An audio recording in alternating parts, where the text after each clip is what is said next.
Assalamualaikum warahmatullahi wabarakatuh.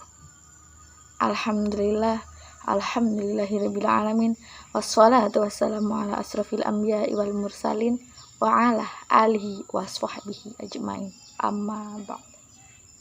Segala puji bagi Allah Subhanahu wa taala. Saudara kaum muslimin wal muslimat yang dirahmati oleh Allah Subhanahu wa taala, mari kita panjatkan puji dan syukur kita kepada Allah Subhanahu wa taala yang telah memberikan nikmatnya yang begitu banyak kepada kita semua, sehingga kita tidak mampu untuk menghitungnya. Salawat dan salam mari kita panjatkan kepada pundak junjungan kita, yakni Nabi Agung Muhammad sallallahu alaihi wasallam, kepada kerabat, kepada keluarganya, kepada sahabatnya, dan kepada penerus risalahnya yang terus berjuang menegakkan nilai-nilai Islam di muka bumi ini hingga akhir zaman. Saudara kaum muslimin wa muslimat yang saya hormati, hari ini adalah hari di mana kita memperingati hari kelahiran Nabi Agung Muhammad sallallahu alaihi wasallam, karena pada bulan Rabiul Awal adalah peristiwa yang terpenting, yakni peristiwa lahirnya Nabi kita, Nabi Muhammad sallallahu alaihi wasallam. Beliau lahir membawa rahmat, yakni agama Islam, sehingga awalnya kita di alam jahiliyah, sekarang kita bisa merasakan yang alam yang terang benderang, sehingga kita bisa membedakan mana yang hak dan mana yang batil. Kita tidak bisa membayangkan dengan jelas bagaimana zaman ini berdiri sebelum kelahiran Nabi Muhammad sallallahu alaihi wasallam di permukaan bumi ini. Tentunya umat dalam keadaan rusak. Wanita telah diperbudak oleh lelaki. Adat jahiliyah memasyarakat. Yang kaya makin kaya, yang miskin makin miskin, yang sengsara makin sengsara. Kira-kira begitulah seterusnya. Kaum muslimin wa muslimat, setelah Islam yang dibawa oleh Nabi Muhammad sallallahu alaihi wasallam, maka isi tatanan jahiliyah bisa dirubah total menjadi isi tatanan adat Islamnya. Sehingga yang dulunya saling menindas akhirnya saling bantu-membantu satu dengan yang lain. Walaupun kini zaman hampir kembali ke zaman jahiliyah, yakni menindas dengan perlahan walau tak berbekas ataupun tak nampak. Betul apa betul? Kaum muslimin wa muslimat, perlu diketahui bahwa Nabi Muhammad sallallahu alaihi wasallam lahir tepat pada tanggal 12 Rabiul Awal, atau yang sering disebut dengan tahun gajah, atau yang bertepatan pada tanggal 20 April 571 Masehi. Saudara kaum muslimin wal muslimat, apakah panjenengan tahu kenapa disebut dengan tahun gajah? Ya, dinamakan tahun gajah karena bertepatan dengan lahirnya Nabi Muhammad sallallahu alaihi wasallam, diiringi dengan adanya tentara yang menunggangi gajah datang ke Ka'bah hendak menghancurkan Ka'bah yang dipimpin oleh gubernur Yaman, yakni Abrah.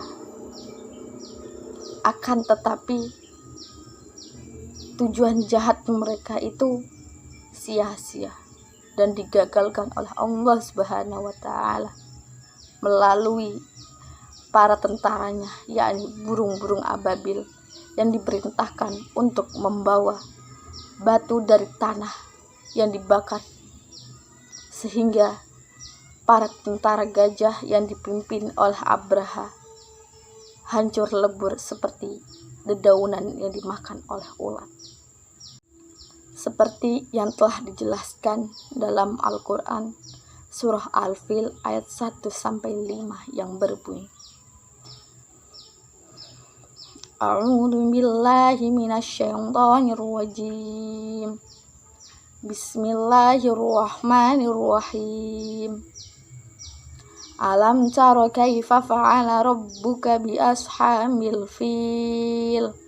Alam yaj'al kaidahum fi tadlil.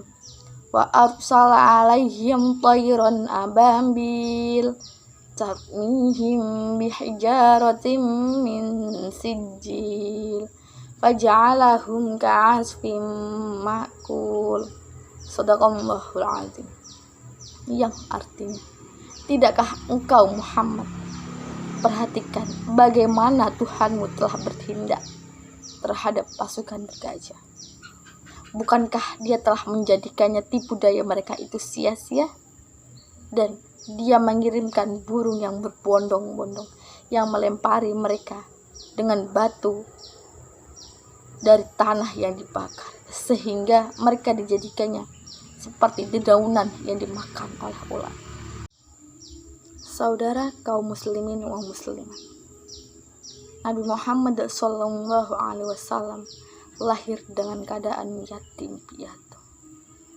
Karena kurang lebih dari 7 bulan saat beliau masih berada di kandungan ibunya, ayahanda Abdullah meninggalkan beliau. Dan setelah melahirkan beliau, ibunda Siti Aminah wafat. Bagi kita orang-orang Islam memperingati peristiwa ini senantiasa mencontoh budi pekerti Nabi Muhammad SAW yang sangat mulia, sekaligus menjadi panutan orang-orang yang menginginkan bertemu dengan Allah Subhanahu wa Ta'ala. Dalam hal ini Allah berfirman sebagaimana yang tercantum dalam Al-Quran surah Al-Ahzab ayat 21 yang berbunyi, Bismillahirrahmanirrahim. Laqad kana lakum fi rasulillahi uswatun hasanah liman kana yarjullaha wal yawmal akhir wa dzakarallaha katsira. Yang artinya, sungguh telah ada pada diri Rasulullah SAW itu suri tauladan yang baik bagimu, yaitu bagi orang-orang yang berharap rahmat Allah Subhanahu wa Ta'ala dan kedatangan hari kiamat dan banyak mengingat Allah. Sekian dari saya. Wassalamualaikum warahmatullahi wabarakatuh.